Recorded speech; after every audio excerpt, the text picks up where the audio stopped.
Salut à toi collègue internaute de YouTube, comment ça va? Tu sais ce qui est marrant, c'est quand tu t'acharnes à faire une vidéo, qu'elle est tournée, qu'elle est top, et là tu te rends compte que t'as pas branché le micro. Alors, je sais pas toi, mais nous cet été, on a beaucoup souffert de la chaleur. En effet, juillet-août, ça a été très compliqué. Personnellement, on a voulu bouger en road trip dans le Vaucluse. On avait plein de spots à faire, de trucs sympas. Et on y a renoncé au bout de même pas 2 jours parce que c'était infernal, une chaleur de dingue, insupportable dans le camping-car. Enfin bref, la clavicule quoi. Donc, m'est venue l'idée d'installer la climatisation. Et là, j'avais 3 options qui s'offraient à moi. Option numéro 1, la clim de toit. Option numéro 2, la Wave 2 de chez EcoFlow. Option numéro 3, la clim monobloc. Alors, je te cache pas que dans tout ça, il y avait aussi la question du budget. Alors, la clim de toit, j'ai laissé tomber très rapidement pour plusieurs raisons. 1, ça coûte un bras, voire 2. 2, c'est quand même assez bruyant. J'en connais beaucoup qui se plaignent des clims de toit, comme quoi c'est bruyant. Tu vois déjà quand il pleut, le bruit que ça fait sur le toit, une clim sur le toit, je te laisse imaginer. Et 3, le budget.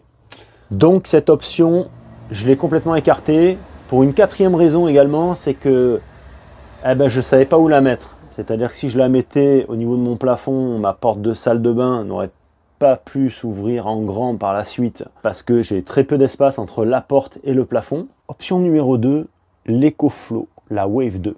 Alors cette petite clim m'a fait de l'œil pendant pas mal de temps, je t'avouerai. Après, il y avait un peu à boire et à manger sur les avis. Je pense aussi que beaucoup de personnes ne savent pas l'utiliser correctement, cette clim. Dans le doute, j'appelle mon ami Pascal de la chaîne Nomad Into the Wild, qui a fait une super vidéo sur la Wave 2 d'ailleurs, si ça t'intéresse, je t'invite à aller la voir. Il m'a dit, écoute Régis, pour le volume de ton CC, tu peux y aller, ce sera suffisant. J'étais à 2 doigts de valider l'achat de cette clim, mais bon, niveau budget, ça bloquait un peu, on dépasse les 1000 €. Même si j'étais assez convaincu par la Wave 2, voilà, là il y avait le budget quand même qui coinçait un peu. Après, la Wave 2, ça aurait peut-être pu le faire, puisqu'il fait 6,70, il n'est pas super long, mais il a quand même un volume intérieur qui est assez balèze. C'est surprenant à dire, mais comme il n'y a pas de lit pavillon, tout ça, il y a un volume intérieur qui est assez important malgré tout. Mais bon, les pépettes. EcoFlow, si tu m'écoutes, on peut faire un truc. Bref, les pépettes n'étant pas là, j'ai opté pour la 3e option, installer une clim monobloc dans le camping-car. Alors, c'est pas une option qui est figée dans le temps. Je pourrais revenir sur une autre solution de climatisation plus tard. En attendant, écoute, ça a bien fait le job et ça nous a bien dépanné pour cet été. Et je pense pour l'été prochain également. Alors, la climatisation, on a décidé de la mettre ici. Alors, pourquoi? Parce que déjà, c'était l'emplacement le plus adapté pour mettre la clim monobloc. Je voulais pas la mettre entre les sièges là-bas devant. Je trouve que c'est très encombrant, c'est assez embêtant. Alors, si tu restes parqué à un endroit pendant pas mal de temps, pourquoi pas? Mais comme nous, on a un peu la bougeotte, je me voyais pas tous les jours enlever la clim, la foutre dans la soute, la remettre là, remettre le tuyau, la brancher, bref. On voulait vraiment quelque chose qui soit à sa place et qu'on puisse en disposer quand on en a envie, sans spécialement voilà, tout débarrasser, etc. Donc ici, si tu veux, j'ai fait péter ces 2 tiroirs. Ça m'ennuyait un petit peu, je te cache pas. Mais bon, on a quand même beaucoup de placards sur ce camping-car, notamment en hauteur. C'était une évidence, en fait, d'exploiter cet espace-là. Donc j'ai récupéré les portes, je les ai mis comme ceci avec des aimants, tu vois, qui tiennent bien. Lorsqu'on veut l'utiliser partiellement, on peut très bien laisser comme ça suffit. Maintenant, si on veut vraiment avoir le maximum des performances du climatiseur, il faut lui donner de l'air. Donc, hop, on enlève tout. Et comme ça, il peut respirer l'appareil. Oui, parce que ce système de climatiseur a besoin de prendre beaucoup d'air en fait à l'intérieur de la pièce pour pouvoir la recracher à l'extérieur et ensuite distribuer de l'air frais. Donc si on ne lui donne pas la possibilité de prendre un maximum d'air, les performances vont être caduques. D'ailleurs, j'ai déjà vu certaines personnes qui la mettent dans la soute. Je pense qu'au niveau performance, on n'est vraiment pas au top du tout. Puisque le principe de cette climatisation, c'est d'avaler un maximum d'air ambiant, la recracher à l'extérieur et ensuite de distribuer de l'air frais. Donc si ta clim est dans la soute, à part avaler l'air de la soute, c'est tout ce qu'elle va faire. Donc en effet, ça va peut-être t'envoyer de l'air frais, chaud qui est à l'intérieur n'est pas évacué. Donc ce petit climatiseur, c'est la marque Olympia Splendid, tu vois, c'est marqué dessus. J'ai opté pour cette marque-là parce qu'ils sont spécialisés dans les clims et principalement aussi dans les monoblocs. Ils ont plutôt bonne presse, bonne réputation.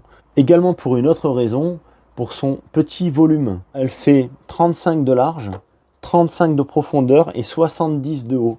À l'utilisation, j'ai été très surpris du niveau sonore qui est quand même très acceptable pour une clim monobloc. J'en ai chez moi, je te garantis que quand le machin il démarre, tu l'entends. Niveau sonore, je la trouve plutôt silencieuse. En termes de dB, ils affichent sur Amazon 62, je crois, mais c'est pas du tout correct parce que si tu vas sur le site Olympia et que tu vas voir la fiche technique, c'est pas 62 dB. Enfin, j'ai l'impression que Amazon c'est vraiment du copier-coller pour plusieurs modèles. Celle-ci est à entre 47 et 52 décibels selon la puissance que tu demandes. Donc c'est une 9000 BTU, c'est une clim avec des volets fixes. Elle fait déshumidificateur, donc ça c'est plutôt pas mal pour le camping-car. Si jamais on a un taux d'humidité ambiant qui est très élevé, clac, on la met en déshumidificateur et ça va assainir l'intérieur du CC. Alors au début quand je l'ai installé et qu'on l'a mis dans ce coin, on avait des performances qui étaient là mais qui n'étaient pas non plus oufissimes quoi. Il manquait quelque chose. Après réflexion, évidemment, ce qui lui manquait, c'était de l'air. Donc de là, ce que j'ai fait, j'ai démonté l'évier, enfin les vis de l'évier, je l'ai entrebâillé comme ça, et là, on a fait, bon, je l'ai bloqué pour qu'il reste ouvert, et là, j'ai commencé à mesurer un peu les performances en sortie de bouche de la clim et sur l'air ambiant. Et effectivement, il n'y avait pas photo. Donc ce qu'il lui fallait, c'était de l'air, c'est-à-dire que ça fonctionnait. C'est un peu ce que je te disais tout à l'heure sur le truc de la soute. Dans la soute, ça va fonctionner, mais ça ne te fournira pas autant de froid que dans le camping-car. Donc, j'ai fait une ouverture d'une taille convenable, mais pas non plus gigantesque, de façon à ce que le plan de travail reste quand même solide. Ici, ouverture, encore une fois, pour que ça avale de l'air. Et vraiment, si tu veux, quand la clim est en route, là, tu mets une feuille de papier et tu vois, elle vient s'aspirer. Donc, ça prouve que c'est efficace, tu vois. Donc, elle vient vraiment chercher de l'air ici aussi. Entre les deux meubles, il y a une cloison. Donc, cette cloison, je l'ai ouverte au maximum de façon, encore une fois, à laisser passer l'air de ce compartiment-là à celui-ci. Et ensuite, troisième aération que j'ai rajoutée, c'est ici. Tu vois, c'est derrière, c'est caché, c'est propre. Voilà, j'ai fait une belle ouverture, j'ai mis une petite grille pour faire propre. Et comme ça, là maintenant, elle peut enfin prendre de l'air, tu vois. Elle a de l'air là, ici, là-bas en haut et forcément en façade. Alors voilà, donc ici tu as le tuyau d'évacuation qui a été isolé avec... j'ai mis un scotch isolant aluminium qui est moussé. Enfin bref, pour isoler cette partie-là de l'évacuation et éviter qu'on ait de la déperdition au niveau de la chaleur par le biais de ce tuyau.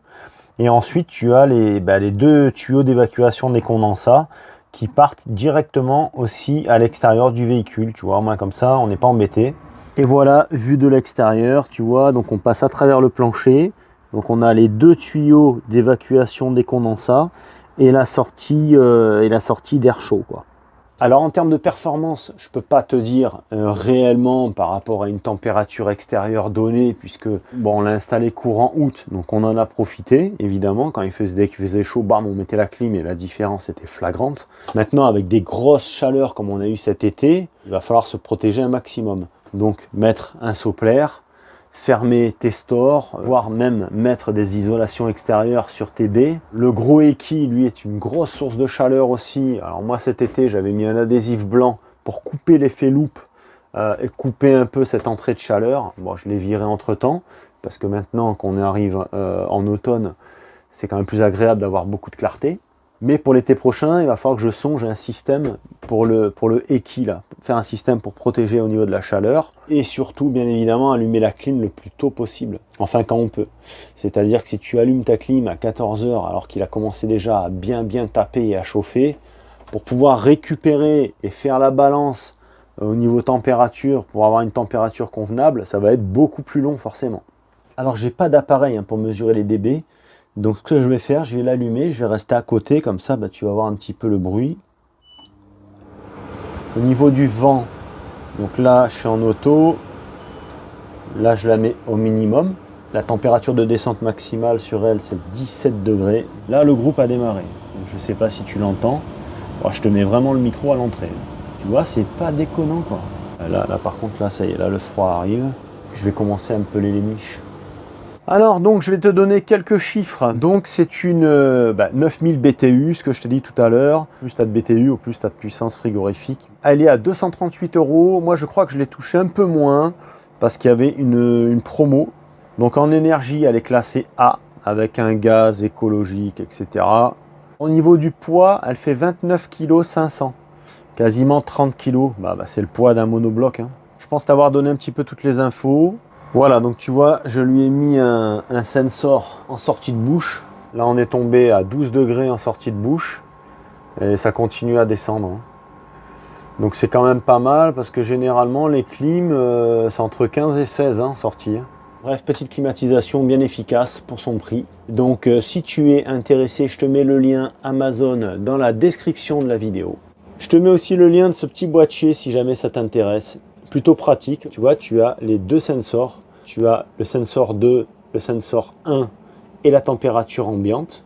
Donc moi, ce que je fais, j'en mets un dans le congélateur et un dans le frigo. Comme ça me permet d'avoir l'œil très rapidement sur la température de mon frigo, ainsi que du congélateur et la température ambiante. Bon les amis, sur ce, je vous dis à très vite pour une prochaine vidéo. Pensez à liker, à vous abonner à la chaîne si ce n'est pas encore fait. J'en vois beaucoup qui regardent et qui ne sont pas abonnés. C'est pas bien ça. Allez, à plus. Salut. Tchou.